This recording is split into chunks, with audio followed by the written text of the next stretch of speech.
Kesempatan ini izinkan Bapak menjelaskan sedikit tentang konsep dasar strategic management. Karena kuliah kita tentang manajemen strategi, berarti kita pertama harus tahu dulu apa itu strategi. Kalau kita nggak tahu apa strategi, bagaimana bisa memanage dengan baik, seperti itu kan. Nah, Bapak ada satu video yang sangat baik untuk menggambarkan hal itu. Semoga kalian bisa sedikit memahami ya, atau sama bareng-bareng apa sih strategi itu sebenarnya. Gini, bermain game pun butuh strategi kan, kayak kita zaman-zaman apa nih, Pac-Man itu ya, bagaimana strategi untuk menggunakan sebuah permainan. Terus ada kata-kata kayak be the low cost provider, menjadi provider dengan cost yang terendah. Ya pasti orang pasti milih provider dengan cost terendah ya. Kemudian ada juga yang bilang strategi saya adalah unrivaled customer service. Jadi dia bagusin customer service-nya sehingga tak tertandingin, semua balik lagi ke dia. Tapi apakah itu strategi? Ya, apakah itu strategic management? Oke, ternyata tidak ya. Itu hanya bagian kecil dari sebuah strategi. Ada taktik di sana, ada goals, tujuan, objektif, description. Jadi itu bukan strategi ya, itu lebih ke bagian-bagian dari sebuah strategi yang besar. Nah, ini yang kadang-kadang buat orang menjadi kayak siapa nih temannya Toy Story, si Buzz ya, like lightning, wordnya strategy, dikit-dikit strategic, buzzword strategic, everything talk about strategic. Jadi kita sering tuh ngomongin secara strategi Pak ini kurang bagus atau seperti apa, tapi kadang-kadang setelah kita menggunakan kata-kata strategi itu, apa sih strategi itu sebenarnya? Bingung kan? Nah, menurut kalian apa itu strategi? Nah, ada baiknya kita kembali ke zaman Yunani ya. Kalau kita balik ke asal katanya, strategi itu asal katanya strategos, itu the art of the general. Jadi itu seninya seorang jenderal ya, sedangkan strategos itu yang pasti ada kaitnya dengan zaman itu, zaman perang ya. Kita merefer ke Sun Tzu, the art of war, bagaimana seorang jenderal perang dengan seni perangnya selalu bisa memenangkan apapun jenis peperangannya. Jadi dalam hal strategik itu artinya bagaimana memenangkan sebuah peperangan. Nah, kalau ini ada satu jenderal yang ingin mengalahkan Roma, itu bukan strateginya untuk mengalahkan Roma, itu tujuannya adalah mengalahkan Roma, tujuan dalam perangnya itu. Sehingga dia sebagai seorang jenderal tuh justru yang dalam strategi itu bagaimana dia bisa melihat secara visi besar ya, bagaimana mengalahkan Roma itu dari resource yang dia punya. Jadi dia punya visi yang lebih besar sehingga dia bisa secara orchestration artinya menggabungkan semua resource yang dia punya, bagaimana membuat pasukannya yang tersebar dan menyerang dari tempat yang musuh tidak akan pernah menyangka bahwa akan menyerang dari sana. Bahkan kadang-kadang dia harus mengorbankan beberapa pasukannya ada, yang penting bisa menekan Roma. Itu sebuah strategi. Nah, kalau di zaman modern ini kita bisa bilang bukan lagi nyawa ya, tapi bagaimana memenangkan cuan, artinya bagaimana memenangkan profit di antara kompetitor yang ada. Sehingga dalam modern di saat ini lebih kepada bagaimana sebuah eksekutif di perusahaan bisa memenangkan persaingan dengan kompetitornya. Terus bagaimana kita bisa tahu bahwa kita memiliki strategi yang baik? Maka ada 4 hal yang bisa mengecek apakah strategi kita itu bagus atau tidak. Pertama, kita harus tahu pasar yang tempat kita akan bersaing ya. Kalau kita nggak tahu kita mau bersaing di mana, gimana kita bisa tahu kekuatan kita gitu kan. Jadi kita harus tahu nih marketnya seperti apa. Kemudian hal yang terpenting lagi dari market yang ada, kita harus punya keunikan di dalam market itu. Jadi kenapa orang lebih memilih produk kita? Bakal di sana kalau kita omongkan ada gladiator, kenapa orang sangat mencintai si Maximus, seorang gladiator yang selalu menang gitu ya. Kira-kira apa sih unique value-nya? Apa sih unique value dari produk kita? Ramah lingkungan, mudah dicari, atau seperti apa? Terus untuk memprovide sebuah value itu, kita harus bisa mengutilize resource kita. Kalau zaman itu helmet, sword, shield. Kalau di zaman sekarang mungkin punya channel supplier yang murah atau punya channel R&D yang canggih sehingga nggak bisa di copy dengan yang lain.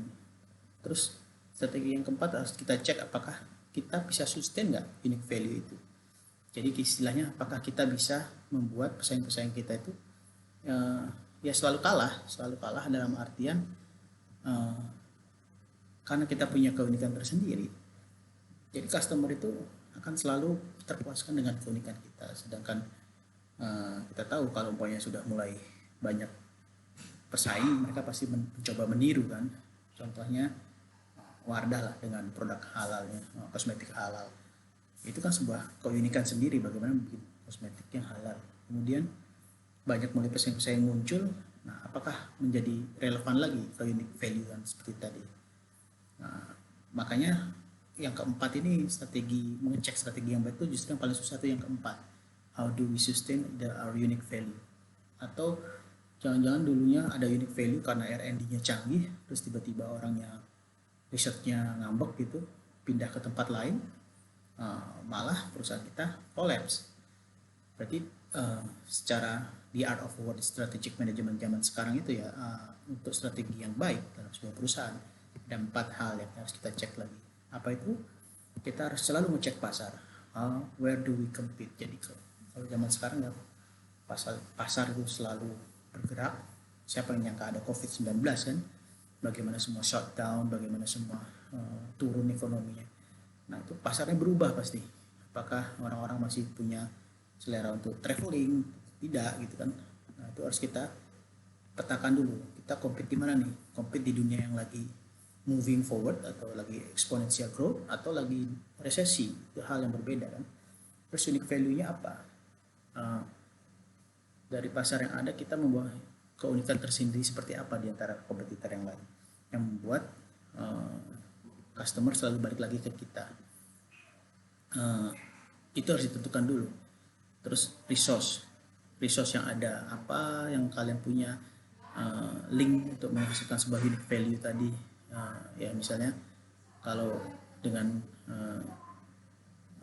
apa namanya dengan keadaan yang sekarang ya, mungkin yang paling bisa kita lakukan sebagai perusahaan adalah minimalkan cost dari sebuah produk, padahal saat sekarang untuk mencari supplier sangat susah gitu kan. Nah, itu kan suatu hal yang sulit diterapkan. Jadi resource yang kita punya itu harus dicek juga apakah kita mampu mengutilize resource yang ada. Dan terakhir yang paling susah juga mensustain sebuah unique value itu, bagaimana strategi kita. Oke, kira-kira seperti itu. Jadi secara konsep dasar strategic management, kita bisa bilang di zaman sekarang itu strategic management adalah memanage sebuah strategic, which is mean the visi besar ya, visi besar sebuah perusahaan supaya dia mampu mencapai tujuan dari perusahaan itu dibuat. Makanya di next kuliah kita akan belajar bagaimana membuat visi-visi dari sebuah perusahaan dan long term objektifnya sehingga kita bisa memilih strategi yang baik. Hal dalam kuliah ini ya, mau bagi menjadi 2 sih agenda sebelum UTS. Ada beberapa hal yang akan kita bahas. Di kuliah ini kita akan bahas pengertian dan konsep. Ya, konsep besarnya kayak video tadi. Sebenarnya manajemen strategi itu adalah the art of war kalau zaman dulu ya. Strategi itu adalah sebuah seni bagaimana kita bisa utilize resource dengan baik sehingga selalu mencapai tujuan. Kemudian kita nanti akan bisa bahas visi dan misi perusahaan, kemudian bagaimana memulai, kalau tadi kan bilang how to, first question kalau mau ngecek strategi yang baik atau tidak, kita harus tahu dulu kan ini market kita seperti apa sih. Makanya kita harus melakukan 2 penilaian dulu, eksternal seperti apa, internal seperti apa. Nah, dari sana baru kita bisa memilih resource ya, utilize resource untuk menghasilkan sebuah unique value yang kita tawarkan. Sehingga butuh cara bagaimana kita membuat sebuah alternatif strategi. Nah, dari beberapa alternatif yang ada, kita analisis, terus kita pilih mana strategi yang paling baik untuk memenangkan kompetisi di market tadi. Nah, itu kita bicarakan sebelum UTS, kemudian nanti UTS, setelah itu kita punya Ya, kalau strategi yang baik itu tanpa implementasi yang baik, tentunya eh, rugi aja ya. Itu kayak ngomong-ngomongnya bagus, tapi pas implementasi ternyata tidak sesuai dengan yang direncanakan. Sehingga nanti kita harus membahas bagaimana mengimplementasikan strategi satu satu itu lebih ke, kan tadi dibilang orchestration of resource ya. Jadi orchestration of vision itu butuh resource, bagaimana mengimplementasi strategi di resource pertama, kemudian resource kedua. Nah, jangan lupa yang terakhir itu kita butuh hal untuk selalu mensustain value added kita. Sehingga kita butuh step yang namanya strategic review, evaluasi dan control. Jadi bagaimana kita meyakini bahwa itu selalu sustain. Kalau tanpa ada strategi review, evaluasi dan control, jangan-jangan nanti strategi saat ini efektif, cuman pasar berubah, kita nggak bisa tahu apakah strategi itu masih efektif atau tidak. Kemudian ada dua tambahan, etika bisnis, tanggung jawab sosial dan lingkungan (CSR), ada bisnis internasional. Ini lebih ke bagaimana kita menjalankan sebuah perusahaan ya. Jadi kayak etiknya, namanya etik berarti kan tidak tertulis, tapi dia mengikat, dalam artian nggak etis tuh nggak bagus juga berbisnis yang nggak etis ya. Jadi nggak cuma nyari profit tapi ngorbanin lingkungan, itu juga salah. Kemudian bagaimana tren bisnis internasional sendiri, kenapa kita harus memikirkan internasional market juga, karena sekarang semuanya terlinkkan dengan adanya globalisasi ini. Dan terakhir sebelum UAS kita akan review materi.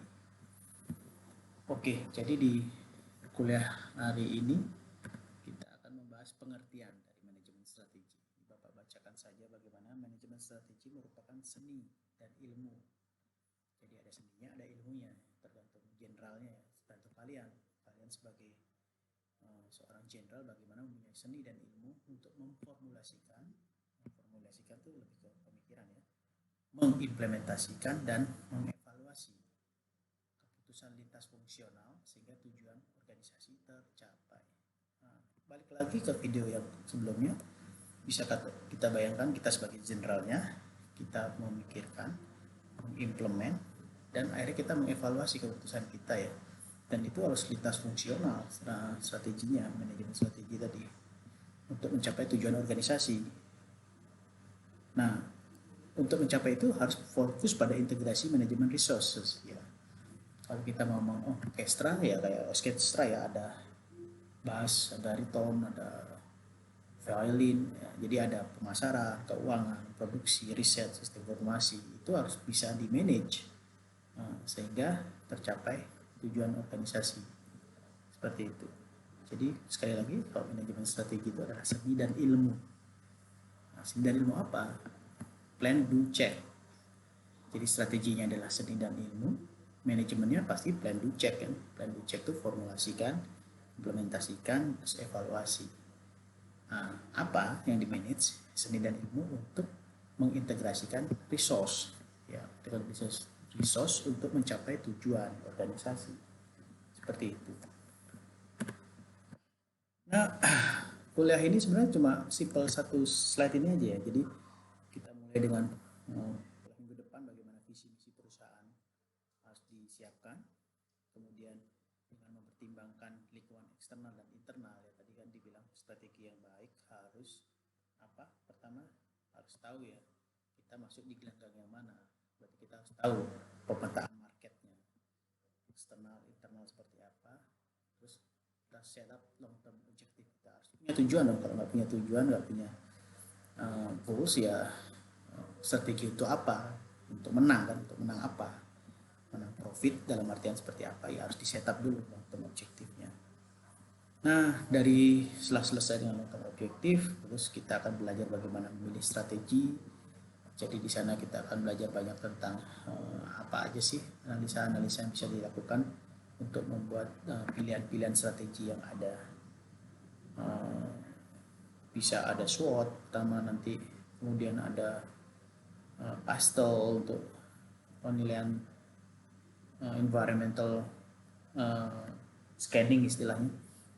Jadi banyak hal di sana kita pelajari. Kemudian setelah bisa memilih strategi yang benar, baru kita how to implement. Karena setelah memilih strategi yang benar tapi implementasinya juga tidak sesuai dengan rencana awal, ya belum tentu bisa mencapai tujuan juga ya. Dan terakhir kita harus evaluasi lagi strateginya, apakah kondisi lingkungan eksternal masih sama atau internal masih sama dengan yang terjadi, yaitu jadi lebih ke hal yang keempat tadi ya, how we sustain the unique value ya, jangan sampai unique value kita hilang jadi kita malah nggak dilihat lagi sama customer. Nah, di sini kita lihat ada etika bisnis, CSR, dan bisnis internasional. Hal-hal yang harus kita perhatikan juga ketika mengevaluasi sebuah strategi ke depannya. Karena tren ke depan, customer juga lebih memilih perusahaan-perusahaan yang nggak cuma nyari profit ya. Perusahaan-perusahaan yang peduli dengan sosial dan lingkungan juga. Terus di international bisnis juga sekarang trennya kebalik ya. Dulu mailing, globalization, tapi sekarang udah kayak protektif. Jadi mungkin ada tren yang berubah bagaimana kita lihat bisnis internasional ke depan. Nah, ini tahapan-tahapan manajemen strategi. Tadi ya, ada formulasi, implementasi, dan evaluasi. Nah, formulasi kita mulai dengan setup visi misi dulu. Kemudian apa? Kalau kita udah tahu visi misi kita lihat SWOT-nya. Kira-kira atas bawah, eksternal internal seperti apa, strength kita, weakness, opportunity threat seperti apa. Setup tujuan bisnisnya, tujuan perusahaan, baru memilih strateginya. Di saat sekarang kayak COVID-19 menyerang, semua pada turun gitu kan, penjualan strateginya apa nih? Ekspansi nggak mungkin, marketnya sendiri saja secara global sudah turun, berarti strateginya lebih ke defensif, lebih ke yang penting survive dulu lah bisnisnya gitu. Jadi sangat tergantung dari lingkungan eksternal juga ya. Walaupun secara internal kuat, kalau eksternalnya masih down ya nggak bisa juga kita paksakan ekspansi bisnis. Seperti itu kira-kira. Terus implementasi, oke, ketika kita sudah memilih strategi defensif, berarti actionnya seperti apa, hal-hal apa yang harus disiapkan supaya kita tidak selalu merugi gitu di saat bisnis sedang lesu gitu bawahnya. Nah, kalau diimplementasikan lagi, nanti kan COVID nggak selamanya COVID kan, lama-lama nanti semua selesai, mulai tumbuh lagi, berarti perlu dievaluasi lagi nih, apakah masih sama nih internal eksternal faktornya, apakah masih puncaknya atau sudah mulai turun, jadi demand mulai naik. Nah, sehingga itu menjadi apa namanya, salah satu faktor yang untuk evaluasi. Sisi lain kita harus ukur juga kinerjanya ketika kita menginginkan tidak terlalu banyak apa namanya kerugian, berarti kita sangat ketat dengan cost ya, berarti kita harus ukur kinerja costing kita. Kemudian kalau sudah selesai, bahwa udah nggak harus defensif lagi, harus ada tindakan koreksi, berarti mungkin strateginya bagaimana bisnis mulai running ekspansi lagi, hal seperti itu. Jadi dalam tahapan manajemen strategi itu selalu ya manajemen biasa, plan, do, check tadi, formulate, implement, plan, do, implement, check, evaluate. Jadi kayak circle of management ya. Tapi yang di manajemen adalah sebuah strategi. Sebuah strategi itu ya tadi ada visi misi, ada long term objektif, terus bagaimana evaluasinya, actionnya seperti apa. Jadi banyak hal yang ada dalam strategi itu apa untuk mencapai tujuan dari entitas kita, organisasi kita. Dalam hal ini kita umpamakan sebagai entitas bisnis ya. Nah, bagi perusahaan apa nih keuntungannya kalau dia punya manajemen strategi? Ada 3 hal penting. Jadi ketika punya manajemen strategi, punya strategik tertentu, perusahaan itu dia akan bisa meningkatkan komunikasi dari para pihak yang terlibat dalam perusahaan itu. Jadi kalau komunikasinya baik, jelas gitu, strategi perusahaan kita ngapain sih sekarang gitu kan. Kita mau jadi seperti apa sih 5 tahun lagi, 10 tahun lagi. Nah, jadi orang-orang yang terlibat tuh mulai dari atas sampai bawah, pegawainya paham kita mau ngapain. Nah, itu akan ngerti kan, ketika dia ngerti, oh kita saat ini defense nih, defense berarti kan hemat-hemat lah, jangan terlalu sampai boros-boros gitu. Yang penting nutup lah operasionalnya, berarti mereka paham, sehingga ketika dia dikomunikasikan dengan baik dari atas sampai bawah, mendapat pengertian yang sama, komitmennya sama dong, mencapai tujuan dari perusahaan, yang penting survive gitu kan, dan mereka akan mengimplementasikan strateginya benar dengan bekerja keras. Jadi ada lagi istilahnya marketing yang menghambur-hamburkan biaya marketing, karena dia tidak tahu pasar lagi lesu, mau di marketing seperti apapun nggak akan mempan ya, karena demandnya secara global turun gitu di saat COVID-19 seperti sekarang. Jadi keuntungan sebuah perusahaan yang punya manajemen strategi, dia tuh biasanya lebih survive long term dalam keadaan dunia yang selalu bergejolak. Jadi bisnis itu kadang lagi bagus, ekspansi banget, Tapi kalau nggak punya manajemen strategi, kalau dia lupa jadi bubble gitu kan. Pas ekspansi tiba-tiba down, nggak ada lagi demand, ya bingung dia, tahun depannya langsung bisa kolaps kalau nggak punya manajemen strategi yang baik. Seperti itu keuntungan dari manajemen strategi bagi perusahaan. Oke, cukup sekian kira-kira yang Bapak dapat sampaikan di kuliah pertama ini. Seperti